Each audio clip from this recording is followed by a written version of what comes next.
بسم اللہ الرحمن الرحیم۔ مادہ نمبر 50 اور مادہ نمبر 51۔ مادہ نمبر 50 میں جو بات یعنی مسئلہ بیان کیا گیا ہے وہ ہے العلب المعبأہ، یعنی وہ پیکٹ یعنی پیک شدہ اشیاء۔ اسی طرح جو خاص پیک میں آتے ہیں، پیک شدہ ہوتے ہیں، بعض کے اوپر وزن وغیرہ لکھا ہوتا ہے، بعض کے اوپر نہیں لکھا ہوتا، تو ان کی خرید و فروخت کے کیا حکم ہے۔ تو حضرت نے لکھا ہے کہ اس کی خرید و فروخت جائز ہے، اور اس کی وجہ یہ لکھی ہے کہ اگرچہ مبیع اس کے اندر ہوتا ہے، باہر نظر نہیں آتا، لیکن عمومی طور پر لوگوں کو معلوم ہوتا ہے کہ اندر کیا چیز ہے اور کتنی مقدار میں ہے۔ یعنی اگر کارٹن کے اوپر مقدار نہ بھی لکھی ہو تو عمومی طور پر لوگوں کو معلوم ہوتا ہے کہ کس قسم کے ڈبے میں اور کس قسم کے کارٹن میں کتنی چیز ہوتی ہے عمومی طور پر۔ تو اس لیے اس کی نوعیت، اس کی صفت وغیرہ یا تو اوپر لکھی ہوگی، اور یا اگر لکھی ہوئی نہ بھی ہو تو عمومی طور پر معلوم ہوتی ہے، تو اس لیے اس کو خرید و فروخت جائز ہے۔ دوسری بات پھر یہ ہے کہ اگر کسی نے اس طرح کی چیز خرید لی اور گھر لے گیا اور اندر کی چیز جو ہے وہ خراب نکل آئی یا اس صفات کے مطابق نہیں نکلی جس صفات کے مطابق عام طور پہ ہوتی ہے، تو خریدار کو چیز واپس کرنے کا اختیار حاصل ہوگا، کیونکہ وہ چیز اس صفات کے مطابق نہیں ہے جو اس کے اوپر لکھی ہوئی ہے۔ تو اس کو کہتے ہیں خیار فوات وصف، یہ آگے آئے گا۔ جہاں تک صرف یہ بات ہے کہ کارٹن کھول کر چیز کو واپس کرنا کہ بھئی مجھے پسند نہیں آئی، جس کو خیار رویت کہتے ہیں کہ بھئی پہلے میں نے مبیع اندر سے نہیں دیکھا تھا، صرف اوپر سے دیکھا ہے، اور اندر کی چیز نہیں دیکھا میں نے، تو صرف اوپر کارٹن دیکھا ہے، تو خیار رویت۔ تو حنفیہ کی بنیادی رائے کو اگر دیکھیں گے تو حنفیہ خیار رویت دیتے ہیں، لیکن دیگر ائمہ کی رائے کو یہاں پر حضرت نے لکھا ہے کہ زیادہ بہتر ہے کہ جو ہے اگر چیز صفات کے مطابق ہے تو پھر کوئی خیار رویت وغیرہ نہیں ہوگی۔ یعنی جیسے مالکی اور حنابلہ اور شافعیہ کی ایک رائے ہے نا، تو اس کے مطابق اگر چیز صفات کے مطابق ہے تو پھر کوئی خیار رویت نہیں ہوگی۔ حنفیہ تو ہر حالت میں خیار رویت دیتے ہیں، اور اس سے بسا اوقات آج کل بہت ضرر ہو سکتا ہے، جسے آگے انشاءاللہ ہم پڑھیں گے استثناء کے مسائل میں بھی اس سے مسئلہ پیدا ہو سکتا ہے، تو وہاں پر بھی دیگر ائمہ کی رائے کو اختیار کر لیا جاتا ہے۔ تو بہرحال یہ خلاصہ ہے مادہ نمبر 50 کے پوائنٹ کا۔ اچھا، مادہ نمبر 51 والا خلاصہ بھی دیکھتے ہیں، پھر اس کے بعد دونوں کا ترجمہ ایک ساتھ کر لیں۔ وہ یہ ہے کہ مبیع جو ہے وہ مشاع ہے۔ مبیع مشاع ہے کا مطلب یہ ہے کہ مبیع جو ہے اس کی حدود تو معلوم ہے، لیکن اس حدود کے اندر متعین طور پر وہ معلوم نہیں ہے کہ کون سا ہے۔ مثال کے طور پر 3 بھائی ہے، ان کو والد صاحب کی طرف سے مثلا زمین ملی ہے، مثلا 15 گز یا 15 مطلب جو بھی ہے، اور اس میں ہر ایک کا حصہ ہے، تو اب یہ تو معلوم ہے کتنا ہے، لیکن اس میں سے ایک متعین الگ ممتاز نہیں ہے۔ تو حضرت نے لکھا ہے کہ مبیع کا مشاع ہونا اس کے معلوم ہونے کے منافی نہیں ہے، یعنی حدود اربعہ معلوم ہو جائے تو اس کے اندر جتنا بھی حصہ آتا ہے، تو اگر وہ مشاع بھی ہے تو بھی کوئی مسئلہ نہیں ہے۔ البتہ یہ ہے یعنی اس کی خرید و فروخت جائز ہو جائے گی نا۔ البتہ یہ بات ہے کہ تاکہ شریک پر ضرر لازم نہ آئے، تو شریک پر ضرر تب لازم ہوگا جب بعد میں اس کو تقسیم کیا جائے گا۔ تو جب تقسیم کیا جائے گا، اگر تقسیم کی وجہ سے جو ہے دوسرے شریک کو ضرر لاحق ہو رہا ہے، یعنی وہ چیز قابل تقسیم ہی نہیں ہے، تو پھر تو یہ آدمی مطلب یہ معاملہ ہی درست نہیں ہوگا، نہیں بیچ سکتا پھر۔ اور اگر وہ قابل تقسیم ہے، کوئی زمین وغیرہ ہے یا گندم وغیرہ ہے، اور تقسیم کرتا ہے تو ٹھیک ہے، پھر بعد میں تقسیم کر لے، جو حصہ بائع کے حصے میں آئے گا وہ حصہ مشتری کے حوالے کر دے گا۔ اور اگر غیر منقولی چیز ہے زمین، تو جو شریک ہے نفس مبیع میں جو شریک ہے اس کو شفع کا حق بھی حاصل ہوگا۔ بہرحال یہ مطلب ایک عمومی سی بات ہے۔ تو مادہ نمبر 50 اور 51 کا ترجمہ کرتے ہیں، پھر انشاءاللہ آگے شیئرز کی طرف آتے ہیں۔ انشاءاللہ شیئرز کی بڑی تفصیلات ہیں۔ اچھا، کہ بیع البضائع کہتے ہیں کہ بضائع یعنی ایسی اشیاء، سامان کو فروخت کرنا جو کارٹن، جو پیک میں، جو چھوٹے چھوٹے پیکٹوں میں تیار شدہ ہو، او فی کراتین یا کارٹن وغیرہ میں پیک شدہ ہو، اس طور پہ کہ اس کا عین کا مشاہدہ نہ ہو سکتا ہو، تو یہ جائز ہے بشرط یہ کہ اس کی جنس اور صفت معلوم ہو، یا تو اس کے اوپر کتاب یعنی اس ڈبے کے اوپر کتابت کے ساتھ وضاحت کر دی گئی ہو کارٹن وغیرہ کے اوپر، اما یکون اسمہا، یا اس کا نام سے ہی معلوم ہو جائے کہ بھئی یہ جو ہے چائے کی پتی کا پیکٹ ہے وغیرہ، او علامتها تجاریہ، یا اس کے اوپر جو علامت تجاریہ مطلب ٹریڈ مارک لکھا ہوگا اس کی وجہ سے وضاحت ہو جائے. تنبئ عن هذه الاوصاف، جو ان اوصاف کے بارے میں وضاحت کر دے. پھر اس کے بعد فإن وجدت البضاعة بخلاف الاوصاف، کہتے کہ اگر وہ جو چیز خریدی ہے، سامان، اگر وہ جو چیز خریدی ہے وہ اگر اوصاف کے خلاف نکل آئی تو مشتری کو خیار فوات وصف مل جائے گا. اور خیار رویت والی بات ہم نے پڑھ لی. اچھا، مادہ نمبر 51 میں ہے کہ مبیع کا مشاع ہونا اس کے معلوم ہونے کے منافی نہیں ہے، لہٰذا کسی بھی بنا یعنی عمارت وغیرہ میں سے مشاع حصہ فروخت کرنا جائز ہے، یا زمین سے یا سامان سے، لیکن شرط یہ کہ شریک پر ضرر لازم نہ آئے. وہ شریک جو اپنا حصہ فروخت نہیں کر رہا اس پر ضرر لازم نہ آئے.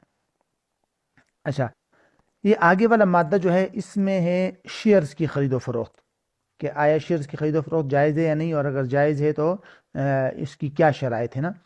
اس پر ویسے تو بڑی تفصیلات ہے نا، کہ شیئرز کا تعارف، شیئرز کی اقسام، پھر شیئرز کی خرید و فروخت کی شرائط وغیرہ وغیرہ. اس پر میں نے ابھی پچھلے دنوں ایک لیکچر دیا ہے، اس کی ریکارڈنگ ہے میرے پاس، تو مجھے جیسے ہی کلاس ختم ہو جائے آپ یاد دلائیے گا، وہ ریکارڈنگ میں الگ سے بھیج دیتا ہوں. لیکن یہاں بھی جو حضرت نے تفصیل لکھی ہے اس کا جو حاصل ہے وہ میں یہاں بھی بتا دیتا ہوں، تاکہ کچھ نہ کچھ اس سے بھی معلوم ہو جائے. تو اس میں نے نا اس طرح کیا ہے کہ اس میں صرف فقہ البیوع کا وہ نہیں کیا نا، صرف فقہ البیوع نہیں ہے اس میں، بلکہ اس میں فقہ البیوع کے ساتھ ساتھ اس میں وہ بھی ہے، مطلب اور بھی میں نے 2-3 کتابوں سے دیکھ کے وہ کیا ہے، تو اس لیے. اچھا، تو یہاں پر جو یہ ہے کہ شیئرز کو خرید و فروخت کن شرائط کے ساتھ جائز ہے، کن شرائط کے ساتھ نہیں. تو کسی بھی کمپنی کے شیئرز کو خرید و فروخت یہ جو ہے کے لیے سب سے اہم اور بنیادی شرط جو ہے وہ یہ ہے کہ اس کمپنی کا بنیادی کاروبار حلال ہو. اگر کمپنی کا اصل کاروبار ہی حرام ہے تو اس کمپنی کے شیئرز کی خرید و فروخت جائز نہیں ہے. ایک سب سے اہم یعنی اصل اور بنیادی شرط یہی ہے نا. اچھا، دوسری بنیادی شرط یہ ہے کہ یعنی اگر کمپنی یعنی اگر آپ ایک ہوتی ہے کہ کسی بھی شیئرز کے اوپر اس کی لکھی ہوئی قیمت نا، جس کو فیس ویلیو کہتے ہیں، ٹھیک ہے، اور دوسری ہوتی ہے اس کی بازاری قیمت. تو اس کی جو فیس ویلیو ہے وہ یعنی اس سے زیادہ پر آپ اس کو اس صورت میں فروخت کر سکتے ہیں. مثال کے طور پر اس کی فیس ویلیو ہے ایک شیئرز کی 100 روپیہ، تو آپ زیادہ قیمت پر اس کو فروخت کرنا چاہتے ہیں تو تب آپ فروخت کر سکتے ہیں کہ اس کمپنی کے پاس صرف اور صرف نقود رقم نہ ہو، بلکہ نقود کے علاوہ اس کمپنی کے پاس جو ہے وہ بھی ہو، کیا نام ہے، یعنی کوئی جامد اثاثے وغیرہ بھی ہو. ٹھیک ہے، کیوں؟ اگر صرف نقود کرنسی ہے، صرف نقود ہے کمپنی کے پاس، ابھی کمپنی نے کاروبار شروع نہیں کیا، اس کے پاس جامد اثاثے نہیں ہے، تو پھر جب آپ اس شیئرز کو فروخت کر رہے ہیں تو اس کا مطلب یہ کہ شیئرز کے پیچھے جو نقود ہے اس کو آپ فروخت کر رہے ہیں، یہی بات ہے. اور اس نقود کو جب آپ فروخت کر رہے ہیں زیادہ قیمت پر، تو اس کا مطلب یہ ہے کہ آپ کسی کو 100 روپے دے کر آپ اس سے 105 روپے لے رہے ہیں، تو یہ تو ناجائز ہو جائے گا نا، سود ہو جائے گا. تو اس لیے یہ دوسری بنیادی شرط ہے. اچھا، تیسری بنیادی شرط یہ ہے کہ کمپنی کے پاس جو جامد اثاثے ہیں وہ حضرت دارالعلوم کراچی کا جو فتویٰ ہے اور اس طرح ان حضرات نے یہ شرط لگائی ہے کہ وہ ایک معتد بھی مقدار میں ہو. ایک معتد بھی مقدار میں ہو کا مطلب یہ ہے کہ کمپنی کے تمام اثاثوں میں سے کم از کم 20% سے زیادہ اس کے پاس جامد اثاثے موجود ہو، تب آپ اس کی اپنی مطلب اس شیئرز کو اس کی زیادہ قیمت پر فروخت کر سکتے ہیں. ایک مطلب بنیادی شرط یہ بھی ہے نا. اچھا، اور ایک شرط یہ بھی ہے کہ اگر کوئی کمپنی ایسی ہے جو سودی بینکوں میں پیسے رکھ کر نفع کماتی ہے، تو پھر یعنی کمپنی کا بنیادی کاروبار چلے گارمنٹس کا ہے، جائز ہے، لیکن وہ جو کمپنی ہے وہ کسی سودی بینک کے میں پیسے رکھتی ہے اور وہاں سے جو ہے وہ نفع کماتی ہے، کچھ نہ کچھ نفع وہاں سے بھی کماتی ہے کوئی کمپنی، تو اس کے شیئرز کے کیا حکم ہے؟ تو لکھا ہے کہ اگر یعنی کہ اس صورت میں اگر دیکھا جائے گا کہ اس کمپنی کے جو مجموعی منافع ہے اس میں سے 5% سے زیادہ منافع جو ہے وہ جو ہے سودی نہ ہو، 5% تک یوں گنجائش ہے 5% تک کہ بعد میں جب آپ کو نفع ملے گا تو آپ اس پروفٹ کا 5% صدقہ کریں گے، ایک، اور دوسری بات یہ کہ آپ جو ہے اس کے خلاف کمپنی کو تحریری طور پر آگاہ بھی کرے کہ بھئی آپ جو یہ کام کر رہے ہیں میں اس سے راضی نہیں ہوں، ہر طریقے سے آپ اس کو آگاہ بھی کرے. ٹھیک ہے، تو یہ بنیادی طور پر یہ ہوگی. اچھا، ایک بنیادی شرط یہ بھی ہے کہ جو یعنی وہ جو عام شرکت کی صورتیں ہوتی ہے، اس میں جو شیئر لینے والا ہوتا ہے وہ عمومی طور پر کمپنی کے ساتھ شریک ہو جاتا ہے، تو وہ جو ہے کمپنی نے اس کے لیے کوئی رقم فکس کر کے نفع نہ طے کیا ہو کہ بھئی اب آپ کو ماہانہ 1000 2000 دیں گے، بلکہ وہ فیصد جو نفع کے اندر جو فیصدی تناسب ہے وہ طے کیا ہو کہ بھئی جتنا نفع ہوگا اس میں سے 1% آپ کو دیں گے، یا جتنا نفع ہوگا اس میں سے 0.5% آپ کا ہوگا، اس طرح کر کے طے کرے، یعنی کہ فکس رقم مقرر نہ کرے اس کے لیے نفع کے طور پر. ٹھیک ہے، اور یہ جو بات ہوئی کہ اگر کمپنی سودی نفع کماتی ہے تو اس کا ہر عام شیئر ہولڈر کو کیسے پتہ چلے گا؟ تو کمپنی کا بیلنس شیٹ جو ہوتا ہے سالانہ، اس کو منگوا کر وہاں سے معلوم ہو جاتا ہے کہ کمپنی کے پاس حرام نفع کتنا آیا ہے. تو اگر کمپنی کے مجموعی میں سے حرام نفع جو ہے وہ 5% ہے، 3% ہے، 4% ہے، جتنا بھی ہے، تو اتنا ہی اپنے منافع میں سے اتنا وہ کر دے. مثلا آپ کے پاس 1000 روپیہ ہے اور کمپنی کا جو آپ کے پاس 1000 روپے منافع آیا اور کمپنی کے پاس جو ہے وہ کیا نام ہے 5% سود ہے، تو آپ 100 روپیہ اس میں سے آپ کیا کریں گے؟ صدقہ کریں گے. ٹھیک ہے. اچھا، ایک اور بات، اگر کمپنی، یہ تو پہلے ہم نے بات پڑھی کہ اگر کمپنی نے کسی کو سود پر رقم دی ہو اور اس سے نفع کما رہا ہو، سیونگ اکاؤنٹ وغیرہ میں رکھی ہو، یہ بات ہے نا.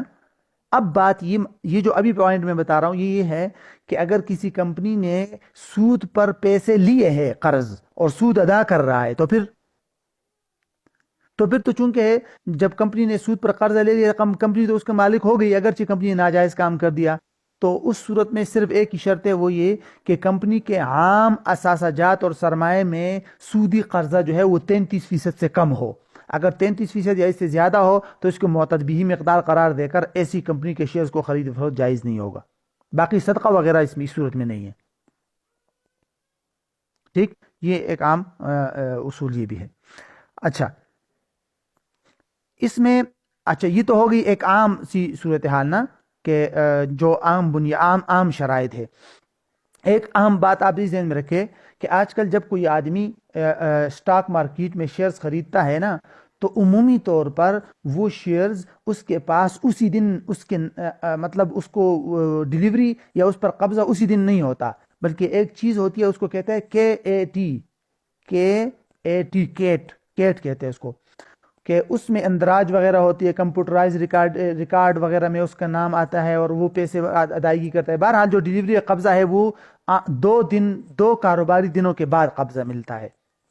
تو کیا صرف خریداری، جیسے ہی آپ نے اسٹاک ایکسچینج میں آج آپ نے کیا نام ہے آج آپ نے شیئرز خریدے تو آپ کو تو قبضہ تو 2 دن بعد ملے گا، تو کیا آج فوراً آپ اس کو فروخت کر سکتے ہیں شیئرز کو؟ تو حضرت نے لکھا ہے کہ یہ بے قبل القبض ہے، جائز نہیں ہے. جب تک کہ 2 دن بعد آپ کو قبضہ نہ ملے اس وقت تک آپ اس شیئرز کو فروخت نہیں کر سکتے.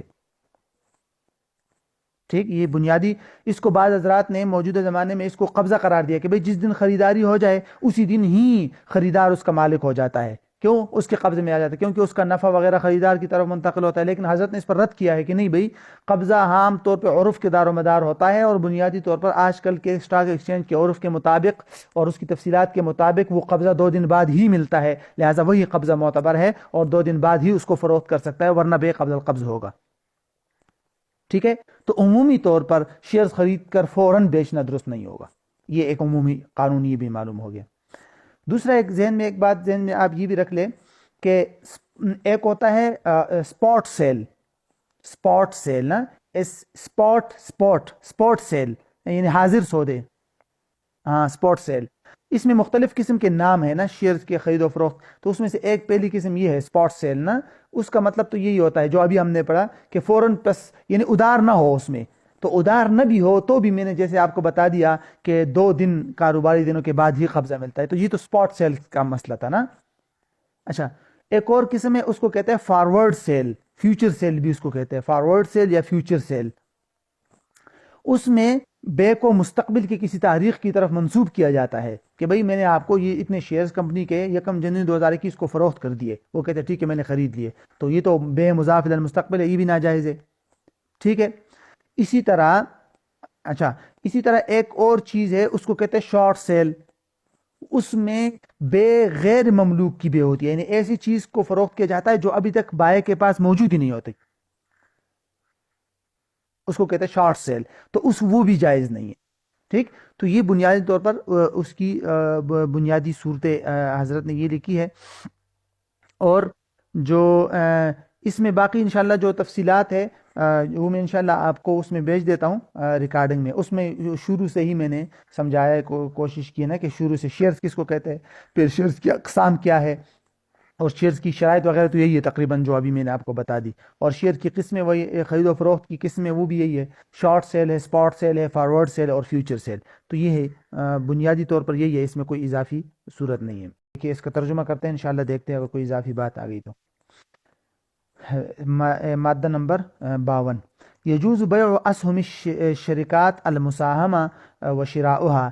کہتے ہیں کہ جوائنٹ سٹاک کمپنیز، اس کو عربی میں کہتے ہیں شرکات المساہمہ. جوائنٹ سٹاک کمپنیز کے شیئرز جو ہے ان کی بے اور شراء جائز ہے، لیکن بشرط، شرط نمبر 1، ان تکون الشرکۃ قد ملکت اموالا غیر النقود.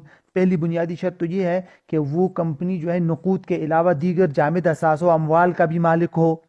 میں نے بتایا تھا نا آپ کو، کیونکہ اگر صرف کمپنی کی ملکیت میں نقود ہے اور پھر آپ شیئر فروخت کر رہے ہیں تو اس کا مطلب یہ ہے کہ آپ نقود فروخت کر رہے ہیں، تو پھر تو کمی زیادتی کے ساتھ بیچنا جائز نہیں ہوگا نا. نمبر 2، وَأَن يَكُونَ نَشَاطُهَا حَلَالًا. اور دوسری بات یہ کہ اس کا بنیادی جو کاروبار یا جو اس کی بنیادی سرگرمی ہے وہ حلال ہو.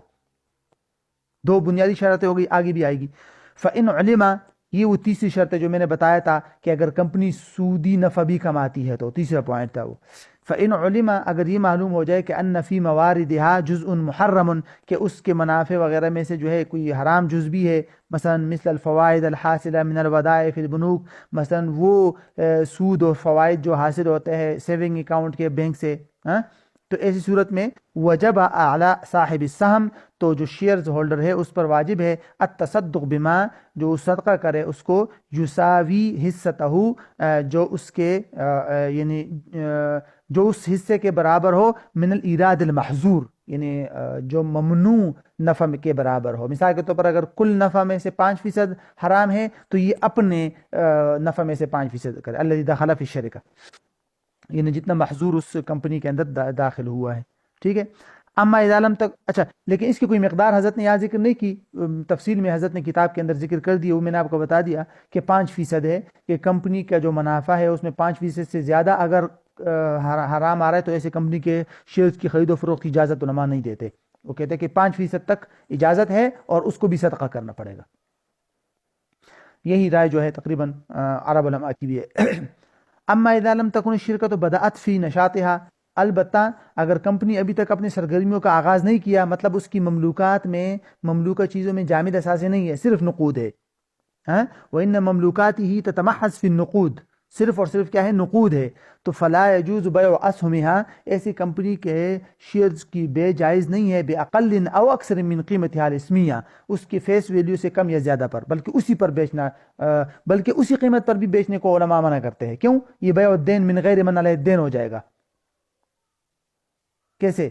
مثال کے طور پر کمپنی کے ذمے میرے اگر 1,00,000 روپے کے شیئرز ہے مثال کے طور پر، ٹھیک ہے، دین، میں اب وہ کسی اور کو فروخت کر رہا ہوں 1,00,000 میں ہی، تو بھی منع ہونا چاہیے، کیونکہ بیع الدین من غیر من علیہ الدین ہے. تو اس لیے، اور اگر کم زیادہ ہے پھر تو سود ہے، پھر تو بطریق اولا منع ہے.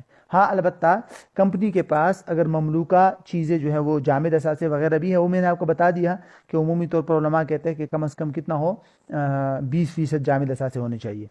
ٹھیک ہے. اور باقی جو اضافی شرائط ہے وہ یہاں اس مادے میں تو نہیں ہے، لیکن حضرت نے اس کو کتاب کے اندر تفصیل کے ساتھ ذکر کیا ہے. ایک اور چیز ہے، اس کو بھی یہاں بس شیئر کی بے بات آ گئی ہے تو اس کو بھی سمجھ لیتے ہیں. اس کو کہتے ہیں زمان الاکتتاب، انڈر رائٹنگ، تو کہتے ہیں نا زمان باقی اس میں ہم انشاءاللہ فقہ البیوع میں ایسی کوئی اضافی بات نہیں، وہی spot sell, share, forward sell, future sell, ان کا مختصر سے تعارف ہے اور پھر اس کے ناجائز ہونے کی وجوہات ہے. ٹھیک ہے. اچھا، تو یہ چیز رہتی ہے زمان الاکتتاب. اس کو انگریزی میں کہتے ہیں انڈر رائٹنگ. انڈر رائٹنگ کا مطلب یہ ہوتا ہے کہ کوئی کمپنی ہے مثال کے طور پر، وہ شیئر جاری کرنا چاہتی ہے، اس کو سرمایہ کی ضرورت ہے، وہ شیئر جاری کرنا چاہتی ہے کوئی کمپنی مثال کے طور پر 50 لاکھ کے. لیکن اسے یہ ڈر ہے کہ ایسا نہ ہو کہ شیئرز کے خریدار کم آ جائے اور جتنے ہم نے شیئر جاری کیے ہو اتنے خریدار ہمیں ملے ہی نہ. تو اس ڈر کو دور کون کرتا ہے؟ بینک وغیرہ. بینک آتا ہے اور بینک یہ کمپنی کو یہ ضمانت دیتا ہے کہ بھائی آپ لوگ جتنا شیئر جاری کرنا چاہتے ہیں جاری کرے 50 لاکھ، اور لوگوں کو دعوت دے دے. تو جتنے شیئر ہولڈر نے آپ کے شیئرز خرید لیے تو فبیہا، اور جتنے آپ کے بچ گئے وہ ہم ذمہ دار ہیں، ہم خرید لیں گے. تو پھر اس کے بعد وہ کمپنی کو اطمینان ہو جاتا ہے، وہ 50 لاکھ کے شیئر جاری کرتی ہے. اگر 50 لاکھ کے شیئرز ہولڈر آ گئے تو ٹھیک ہے، چلو بھائی بیچ دیا، بینک کا کوئی بھی مطلب بینک کو نہ لینا پڑے گا. اور اگر شیئر ہولڈر کم آ گئے تو پھر بینک کو بھی جو بچ گئے وہ بینک کو لینا پڑتے ہیں، وہ شیئرز خریدنے پڑتے ہیں. اور بینک خود کہاں رکھتا ہے، بس آگے اور لوگوں کو ڈھونڈ کر اور لوگوں کو دے دیتا ہے، بیچ دیتا ہے، فروخت کر دیتا ہے. اس کو کہتے ہیں انڈر رائٹنگ. یہ جو ضمانت بینک دیتا ہے یہ مفت میں نہیں دیتا، باقاعدہ اس کی فیس وصول کرتا ہے کہ ہم آپ کو اتنا اطمینان دلا رہے ہیں تو اس کے بدلے میں ہمیں فیس دیے. تو یہ ناجائز اجازت نے لکھا ہے، کیونکہ یہ تو کفالہ وغیرہ تو اس کو کہہ نہیں سکتے ضمانت، کیونکہ کفالہ تو کسی واجب اور دین وغیرہ کے بدلے میں ہوتا ہے، یہاں تو کوئی چیز واجب ہی نہیں ہے نا. تو اور کفالہ پر ویسے بھی فیس لینا جائز نہیں ہے. پھر یہ صرف ایک وعدہ ہے، خالص وعدہ، اور خالص وعدے پر فیس لینا جائز نہیں ہے. اس کے لیے حضرت نے جائز متبادل صورت بتائی ہے. حضرت نے لکھا ہے کہ جب بینک کرتا یہ ہے کہ بھئی کمپنی کے شیئرز خود خرید کر آگے خریداروں کو دیتا ہے، تو اس سے بہتر یہ کہ کمپنی کہ بینک جو ہے ایک جائز معاملہ کرے. وہ یوں کرے، کمپنی کو کہے کہ ہم آپ کے ساتھ دلال اور سمسار والا معاملہ کرتے ہیں، میں آپ کا ایجنٹ ہوں، میں آپ کے لیے خریدار مہیا کروں گا، اور مجھے اتنی فیس جو عمومی طور پر انڈر رائٹنگ پر جتنی فیس لیتے ہیں اتنی فیس اپنے لیے بطور عمل اور دلال کے مقرر کرے. اور پھر جو خریدار وغیرہ تلاش کرے، کچھ نہ کچھ ایک خریدار بھی تلاش کر دیا، 2 3 جتنے بھی ہے، تو وہ کمپنی کو فراہم کرے خریدار شیئر ہولڈر، اور کمپنی سے اپنا ایک مطلب جو معاوضہ ہے، اجرت جو طے کی ہے وہ وصول کرے. تو یہ ایک دلال اور سمسار والے مسئلے میں جائز ہو جائے گا یہ معاملہ. ٹھیک ہے، تو یہ اس کا بنیادی طور پر انڈر رائٹنگ کی بات درمیان میں آ گئی تو یہ ہو گئی. اچھا، اس کے بعد ایک اور پوائنٹ ہے، وہ یہاں مادے پہ تو نہیں ہے، کہ آج کل جو ہوٹل ہوتے ہیں نا، عمومی طور پر ان کو کیا کہتے ہیں، بوفیا پتہ نہیں اس طرح کہتے ہیں نا، کہ اس میں یوں ہوتا ہے کہ آپ ہوٹل کے اندر جائیں اور مطلب فی کس کے جو اعتبار سے جو رقم مقرر ہوتی ہے نا، کہ بھئی فی بندہ 1000 روپیہ، ایک کپ چائے پیو یا جتنا بھی کھانا کھا سکتے ہیں کھائیں. تو وہاں حضرت نے کہا کہ بعض علماء، معاصر علماء نے اس کو منع کیا. وہ کہتے ہیں کہ بھئی یہ تو جہالت ہے، اس میں مبیہ میں کتنی مقدار کھائے گا، کتنا وہ، تو اس لیے غرر ہے، جہالت ہے. لیکن حضرت نے لکھا ہے کہ چونکہ یہ غرر جو ہے یہ یسیر ہے اور عمومی طور پر باعث نزاع بھی نہیں ہے، تو اس لیے اس کی یہ جائز ہونا چاہیے، اس کی کوئی ممانعات نہیں ہے. کیونکہ اس کی وجہ سے یعنی جہالت تو وہ ممنوع ہے نا جو مفضی للنزاع ہو، عمومی طور پر یہی اصول ہے کہ، لیکن اگر مفضی للنزاع نہیں ہے، جھگڑا کا اندیشہ نہیں ہے، تو پھر اس صورت میں کوئی مسئلہ نہیں، پھر آگے اس کو کر سکتے. اچھا، اب جو ہے آگے والا جو ہے مادہ نمبر 53 ہے. یہ مشہور بڑا مسئلہ ہے، اس کو کہتے ہیں بیع قبل القبض، اور اس میں مختلف ائمہ کے اقوال بھی ہے، اس کا خلاصہ انشاءاللہ پڑھتے ہیں. مسئلہ یہاں پر اس میں یہ ہے کہ اس میں بنیادی طور پر مادہ نمبر 53 میں 2 شرائط ہے. نمبر 1 کہ جو چیز انسان فروخت کر رہا ہے وہ انسان کی ملکیت میں بھی ہو، اور نمبر 2 وہ چیز انسان کے حقیقی طور پر یا حکمی طور پر انسان کے قبضے میں آ چکی ہو، اس کو فروخت کر سکتا ہے. اگر غیر مملوکہ چیز کو انسان بیچے گا تو یہ بے باطل ہوگی، فاسد نہیں بلکہ باطل. اور اگر غیر مقبوضہ چیز کو انسان فروخت کرتا ہے کہ جو ابھی تک انسان کے قبضے میں نہیں آئی، تو یہ بے باطل نہیں ہے بلکہ بے فاسد ہے. ٹھیک ہے، یہ تو ہو گئی یہ بات. اب ذرا تھوڑی سی ائمہ کے اقوال دیکھتے ہیں، پھر اس کے بعد ہم آئیں گے کہ قبض حقیقی اور قبض حکمی کس کو کہتے ہیں. مختصراً ائمہ کے اقوال دیکھ لیتے ہیں کہ کہ بے قبل القبض کا کیا حکم ہے. اس سلسلے میں بنیادی طور پر ایک امام گزرے ہیں، ان کو کہتے ہیں عثمان البتی رحمہ اللہ. ان کی طرف یہ بات منسوب کی جاتی ہے، وہ کہتے ہیں کہ ہر چیز کو بے قبل القبض بیچنا جائز ہے. ٹھیک ہے، تو یہ ان کی طرف. لیکن حضرت نے لکھا ہے کہ اگر تمام علماء نے اس پر رد کیا ہے کہ باقاعدہ واضح حدیث موجود ہے، تو اس لیے ان کی رائے تو ٹھیک نہیں. بہرحال دوسری رائے امام شافعی اور حنفیہ میں سے امام محمد رحمہ اللہ ان کی رائے ہے. ٹھیک ہے، وہ کہتے ہیں کہ بے قبل القبض ہر چیز کے اندر منع ہے، خواہ اس چیز کا تعلق کھانے پینے کے ساتھ ہے، طعام ہے یا غیر طعام ہے، منقولی چیز ہے یا غیر منقولی چیز ہے، جو بھی چیز ہے بھئی ہر چیز کو بے قبل القبض منع ہے. اور ان کی اپنی احادیث ہے، دلائل موجود ہیں ان کے پاس. نمبر 3، تیسری رائے امام احمد رحمہ اللہ کی ہے.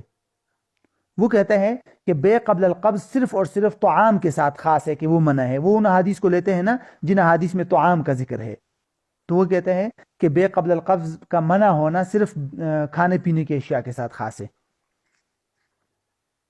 ٹھیک. اور پانچواں قول امام ابو حنیفہ اور امام ابو یوسف رحمہ اللہ کا ہے، وہ فرق کرتے ہیں. وہ کہتے ہیں کہ بھئی بے قبل القبض تو منقولی چیزوں میں تو منع ہے، غیر منقولی چیز میں مطلب زمین کے اندر منع نہیں ہے. زمین کے اندر بے قبل القبض درست ہے. وہ اصل میں ان کی دلیل کیا ہے؟ وہ ان حدیث کو یوں وہ کرتے ہیں، معلل کرتے ہیں. وہ کہتے ہیں ان حدیث میں جس علت کی بنیاد پر بے قبل القبض کو منع کیا ہے وہ ہے ربح ما لم یزمن، کہ یہ یعنی یا یہ بھی ہو سکتا ہے کہ غرر، کہ بھئی ممکن ہے کہ وہ چیز جو مثلا میں اگر بے قبل القبض فروخت کر رہا ہوں تو ایک چیز میرے رزق میں آئی ہی نہیں ہے، زمان میں آئی ہی نہیں ہے، اور میں اس کو آگے فروخت کر رہا ہوں، اور یہ بھی ممکن ہے کہ وہ ہلاک ہو جائے، خراب ہو جائے. تو اور زمین جو ہوتی ہے تو زمین میں تو ہلاک ہونے کا کوئی اندیشہ نہیں ہوتا، تو اس لیے اس کو بے قبل القبض جائز ہے، اس میں یہ والا اندیشہ نہیں ہے. اور یہی وجہ ہے نا عمومی طور پر یہ کہتے ہیں کہ بھئی زمین ایسی ہے جو بالکل سمندر کے کنارے ہے، اس کے ڈوب جانے کا اندیشہ ہے، تو پھر اس صورت میں یہ حضرات بھی منع کرتے ہیں. وہ کہتے ہیں کہ اس کی بھی بے قبل القبض منع ہو جائے گی. ٹھیک ہے، ایک تو یہ وہ ہوگی نا. پھر اس کے بعد یہ حضرت نے اس پر بہت تفصیلی بات کی ہے کہ کس چیز کو ہم قبضہ کہیں گے اور کس چیز کو ہم قبضہ نہیں کہیں گے. ٹھیک ہے، تو اصل میں نا قبضہ کی عمومی طور پر دو قسمیں ہیں. ایک کو کہتے ہیں قبضہ حقیقی اور ایک ہے قبضہ حکمی. قبضہ حقیقی تو اس کو کہتے ہیں کہ کسی چیز کو باقاعدہ ہاتھوں میں لے لینا، اور قبضہ حکمی کا مطلب ہوتا ہے تخلیہ. تخلیہ کا مطلب یہ ہوتا ہے کہ قبضہ کرنے والے اور جس چیز پر وہ قبضہ کر رہا ہے ان دونوں کے درمیان میں کسی بھی قسم کی رکاوٹ موجود نہ ہو، اور دونوں وہ آدمی جو ہے وہ مکمل طور پر وہ چیز یعنی آسان الفاظ میں آپ کو کہوں دو چیزیں ہیں معایر شرعیہ کے اندر، دو نقطے لکھے ہیں قبضہ حکمی کے لیے. ایک کہ زمان میں آ جائے، اور دوسرا تمکن للتصرف حاصل ہو جائے، یعنی کہ وہاں اس چیز میں تصرف کرنے کے لیے کوئی رکاوٹ نہ ہو. جب یہ دو چیزیں ہو جائے گی تو یہ قبضہ حکمی ہو جائے گا. ٹھیک ہے، اب اس میں اختلاف ہو جاتا ہے کہ کہاں پر قبضہ حقیقی ضروری ہے اور کہاں قبضہ جو ہے تخلیہ وغیرہ بھی کافی ہے. حنفیہ کا تو ایک عام اصول ہے. حنفیہ کہتے ہیں کہ دنیا و مافی کے اندر جو بھی چیزیں ہر چیز کے اندر تخلیہ کا اعتبار کیا گیا ہے. حنفیہ کے نزدیک تخلیہ ہر جگہ تخلیہ کا اعتبار کیا جا سکتا ہے. اگر تخلیہ ہو گیا تو سمجھ لے کہ قبضہ ہو گیا. جہاں تک دیگر ائمہ ہیں تو زمین کے اندر تو انہوں نے بھی تخلیہ کا اعتبار کیا ہے کہ زمین میں اگر زمین ہے تو چونکہ اس کا حقیقی قبضہ تقریباً مشکل ہے، تو اس لیے اگر اس میں تخلیہ ہو جائے تو دیگر ائمہ کے ہاں بھی وہ ممکن ہے. اور بلکہ یہ بھی لکھا ہے کہ اگر چابیاں وغیرہ اس کو دے دی جائے اور اس کے زمان اور اس کے قبضے میں چلی جائے چیز، تو مطلب تصرف میں، تو مطلب زمین میں ہو جائے گا. اچھا، دوسری چیز یہ ہے کہ اگر ایسا گھر ہے، مثال کے طور پر میں نے آپ کو اپنا گھر فروخت کر دیا اور اس گھر میں میرا سامان موجود ہے، تو پھر تخلیہ کے لیے تو ضروری تھا کہ بیچ میں کوئی رکاوٹ نہ ہو. تو جب تک میرا اس کے اندر سامان ہے تو یہ رکاوٹ ہے. تو ایسی صورت میں حضرت نے لکھا ہے کہ عمومی طور پر تو یہ قبضہ نہیں ہونا چاہیے، فارغ نہیں، ابھی رکاوٹ نہیں ہونا چاہیے. لیکن اس کی آسان صورت یہ ہو سکتی ہے کہ میں پہلے آپ کے پاس اس گھر کے اندر جو میرا سامان ہے وہ میں آپ کے پاس امانت رکھوں اور پھر میں گھر آپ کو مطلب حوالے کروں. تو پھر اس طرح ہو جائے گا، وہ سامان آپ کے پاس پہلے امانت میں چلا جائے گا اور پھر اس کے بعد میں آپ کو گھر قبضہ کر دوں گا، تو یہ صحیح ہو جائے گا. اچھا، پھر اسی کی ساتھ ایک اور پوائنٹ یہ ذکر کیا ہے کہ جو ہے کیا زمین کا نام کرا لینا کاغذات وغیرہ میں یا انتقال کرا لینا اس کو قبضہ کہیں گے یا نہیں. اس سلسلے میں حضرت نے بڑی اچھی بحث کی ہے، شیخ مصطفیٰ الزرقاء کے حوالے سے تفصیلی بات ذکر کی ہے حضرت نے، کہ انہوں نے لکھا ہے کہ عمومی طور پر بعض ملکوں میں اس چیز کو اب قبضہ شمار کیا جا رہا ہے، لہٰذا اس کو قبضہ کہنا چاہیے، لیکن حضرت نے آخر میں اس پر رد کیا ہے۔ حضرت نے لکھا ہے کہ یہ جو بات ہے کہ بھئی صرف اور صرف کاغذی کارروائی اور انتقال وغیرہ کو قبضہ قرار دیا جائے، یہ درست نہیں ہے، کیونکہ بہت سارے علاقوں میں، ملکوں میں ایسا ہوتا ہے کہ مالک کسی اور کے نام زمین کرا دیتا ہے یا انتقال کرا دیتا ہے، حالانکہ حقیقت میں اس کا مقصد اس کو چیز دینا نہیں ہوتا، اور وہ صرف اور صرف یا تو ٹیکسز سے بچنے کے لیے ہوتا ہے، یا اپنی مملوکہ چیزیں چھپانے کے لیے ہوتا ہے، یا کوئی نہ کوئی وجہ ہوتی ہے، لیکن وہ حقیقی معنوں میں وہ اس کو دینا نہیں چاہتا، جس کو عقد سوری کہتے ہیں۔ یہ پہلے بھی ہم نے شاید اس پر کچھ تھوڑا سا پڑھا تھا مختصراً، تو اس کو کہتے ہیں عقد سوری۔ تو حضرت نے لکھا ہے کہ یہ جو عقد سوری ہے، اس کو ہم وہ نہیں کہہ سکتے، یعنی اس کو قبضہ نہیں کہیں گے اس کو۔ تو اس کے بعد پھر یہ ہوگا نا کہ اس کے بعد اگر اس زمین کا مالکانہ تصرف اس آدمی کے پاس ہے، یعنی خود مثال کے طور پر میں نے آپ کے نام کرا دیا، کاغذات بھی آپ کو دے دیے، لیکن مالکانہ تصرف میرے پاس ہے، تو پھر تو قبضہ نہیں ہے۔ مالکانہ تصرف بھی اگر میں نے آپ کو دے دیے، اگرچہ باقاعدہ آپ نے اس میں کوئی کام نہیں کیا، لیکن میں نے ہر قسم کی رکاوٹ ختم کر دی، آپ کو میں نے کہا کہ آپ جانے اور یہ زمین جانے، تو بس تخلیہ ہو گیا۔ یہ یعنی جس صورت میں قبضہ نہیں ہے، وہ اس صورت میں ہے نا کہ مالکانہ تصرف تو وہ خود کر رہا ہے اور بیٹے کے نام کی ہوئی زمین، تو وہ اس صورت میں قبضہ نہیں ہے۔ اچھا، مکیلی اور موزونی چیزوں کے اندر جو قبضہ ہے نا، اس میں اگر مکیلی یا موزونی چیز کو مجازفتاً خریدنا ہو، جیسے مطلب سامنے پڑا ہوا ڈھیر ہے، تو پھر تو اس میں کوئی مسئلہ ہی نہیں، وہ تو اس کی خرید و فروخت جائز ہے۔ اور اگر مجازفتاً اس میں، اچھا یہ بھی ذہن میں رکھے کہ غیر منقولی چیزیں جتنی بھی ہے نا، جیسے مکیلی، موزونی وغیرہ، اس میں نے آپ کو بتایا تھا نا کہ حنفیہ کے ہاں تو اس میں بھی تخلیہ کافی ہے، لیکن دیگر ائمہ اس میں تخلیہ نہیں درست کہتے، وہ کہتے ہیں باقاعدہ ہاتھ میں قبضہ ضروری ہے۔ ٹھیک ہے، تو یہ البتہ اگر وزن کی بنیاد پر ہو تو پھر وزن تو کرنا پڑے گا۔ ہاں ایک اور بات کہ آج کل جو ایک حدیث ہے نا کہ بھئی جب تک کہ کسی معاملے میں 2 صاع جمع نہ ہو جائے، اس وقت تک اس کو بیچنا جائز نہیں ہے، یعنی لحتیٰ یجری فیہ صاعان، یعنی ایک انسان کوئی چیز خرید لے تو اس کے اندر اگر جب تک کہ 2 صاع جمع نہ ہو جائے تو انسان اس چیز کو استعمال نہیں کر سکتا، آگے فروخت نہیں کر سکتا۔ اس کا کیا مطلب ہے 2 صاع جمع نہ ہو جائے؟ ٹھیک ہے، صاعین، تو اس میں نے ایک مختصر سی پوسٹ بھی لکھی تھی کہ اس کا مطلب ہے کہ 2 الگ الگ معاملات ہے۔ مثال کے طور پر میں دکان کے لیے خرید کر لا رہا ہوں، ٹھیک ہے، تو پہلے اس وقت مجھے اس کا وزن کرنا پڑے گا صاعان، ٹھیک ہے، اور پھر جو ہے جب میں آگے کسی اور کو بیچ رہا ہوں تو اس وقت مجھے اس کے لیے بھی وہ کرنا پڑے گا، کیا نام ہے، دوبارہ تول وغیرہ یا جو بھی صاع کرنا پڑے گا۔ تو یہ الگ الگ اس کے ساتھ ہے، ایک بات تو یہ ذہن میں رکھیے۔ دوسری بات یہ کہ علامہ انور شاہ کشمیری رحمہ اللہ نے لکھا ہے کہ اگر دکاندار اپنے لیے تول رہا تھا اور اس دکاندار کا گاہک اس کے سامنے موجود ہے، وہ دیکھ رہا ہے، تو پھر دوبارہ اپنے گاہک کے لیے تولنے کی بھی ضرورت نہیں ہے۔ اصل چیز انہوں نے یہ لکھی ہے کہ جو 2 صاع جمع ہونا ہے کہ 2 صاع نہ کر لے، اس کا مطلب یہی ہے کہ بھئی اصل میں تاکہ کسی اور انسان کسی اور کا حق نہ کھا لے، اس لیے کہ تاکہ واضح طور پر معلوم ہو جائے۔ اچھا، ایک آخری بات کہ آج کل جو چیزیں پیک شدہ ڈبے ہوتے ہیں یا شیشیاں ہوتی ہیں معلوم متعین، مثلا 5 کلو کا ڈبہ، 50 کلو کے چینی کی بوری یا 8 لیٹر کا دودھ پیک شدہ وغیرہ، تو ان میں کیا اس کو تو نہ دکاندار وزن کرتا ہے نہ گاہک وزن کرتا ہے کہ نہیں؟ وہ تو مطلب دکاندار اپنے لیے لاتا ہے تو اسی پیک شدہ چیز کو لاتا ہے، آگے بھی دیتا ہے پیک شدہ چیز کو دیتا ہے۔ تو اس صورت میں حضرت نے لکھا ہے کہ وہاں پر وزن مقصد ہی نہیں ہوتا، وہاں پر مقصود جو ہوتا ہے وہ پیک ہوتا ہے، جو سامنے پیکٹ ہے یہ مقصود ہوتا ہے۔ تو جب وہ مقصود ہے تو یہ مجازفہ میں آ جائے گا، اور مجازفہ کے اندر وزن وغیرہ کا کوئی اعتبار نہیں ہوتا، کوئی وہ ضروری نہیں۔